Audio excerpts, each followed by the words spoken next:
Have you ever watched a movie or TV show and noticed that there's something off? Maybe it's the sound mixing or choppy editing. Whatever it may be, it can take you out of the experience of enjoying a movie or show. And these are 4 editing errors in movies that make me lose my mind every time I watch these films. Number 1, Dunkirk.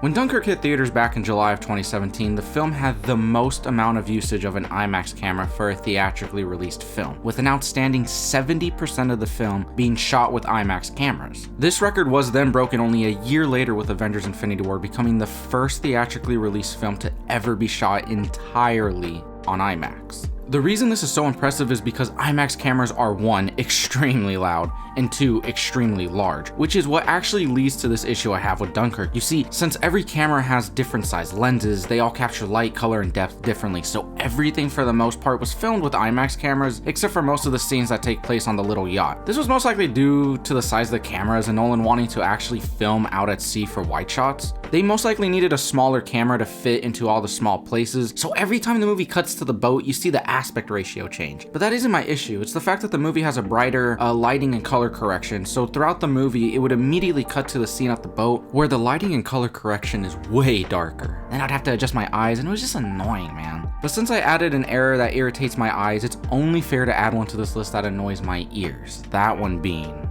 Number 2, Captain America: Civil War. After Bucky, Steve, Sam, and T'Challa are contained by Berlin police, Zemo breaks Bucky out, causing a whole lot of havoc, which includes Tony Stark, Black Widow, and the newly introduced Black Panther to try and stop him from destroying any more of Berlin. Bucky doesn't like that, so he fights back. When he places Natasha in a chokehold, he throws her on the table where you hear this.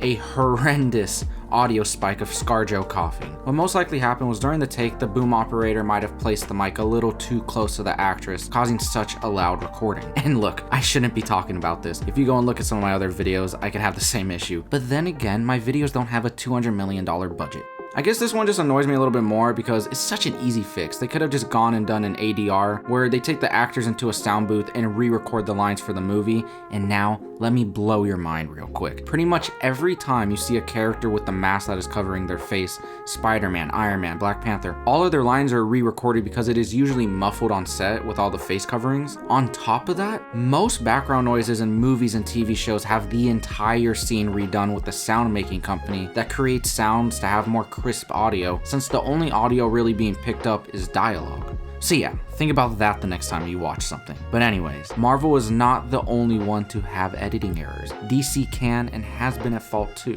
Number 3, The Dark Knight Rises. Nolan makes it back on the list once more. In the first scene where Bane and Batman meet face to face, they have an intense fight where at the end, Bane, just like in the comics, breaks Batman's back. Well, maybe more like severely dislocated it. But right before that happens, Bane does a sick Jedi spin, hitting Bruce with that 360 no-scope, or did he? Because there is no contact with that hit. All he did was punch air. Or did he? Maybe Bane just used his Jedi powers to hit him with a force punch, who knows? Well, actually what really happened was the camera was placed at an angle that wasn't in a good enough place where the punch looked like it connected. When you do a fight scene, you do your best to not have your actors or stuntmen harmed, so you try not to make contact with punches. Sometimes you have to because there's not another angle you can truly do the shot justice, so you gotta convey that impact. But yeah, that's generally the rule. Try not to make contact. What could have happened was the actors weren't on their mark, which is usually just some tape on the floor telling actors where to stand, making the angle of the camera useless, causing the punch not to look like it made contact. So how could have this been fixed? Another tape.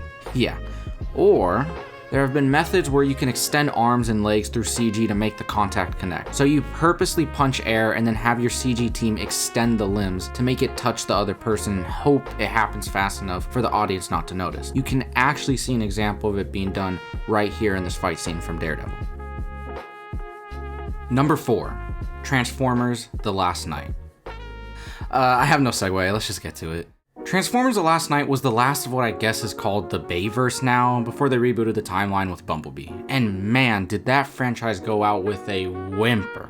And I'm an unapologetic fan of the Bay Transformers movies, flaws and all, but damn, this one is hard to sit through. And a big reason for that is the constant change in aspect ratios for genuinely no reason. It could just be a conversation, then boom, ratio change. You get an aspect ratio, and you get an aspect ratio. Everyone gets a aspect ratio. So yeah, it's annoying. Solution, honestly, you can just fake the aspect ratios. It's pretty easy because aspect ratios are kinda already faked. What? I know, I'm just blowing you guys away today. Never mind. Cameras film more than what we see, and then in the editing room, they add the aspect ratio. But in a view screen, they have grids with aspect ratios laid out where you can frame the shot according to what the aspect ratio is going to be later on. But you still have to shop around for cameras that will fit better with whatever aspect ratio you end up using. So yeah, that's my list, and my list isn't the right list or whatever. The f it is! These are the worst editing errors of all time. Get that through your f***ing head. Anyways, drop that thing down below, that being your own list. And this has been Not a Video Essay. Thank you.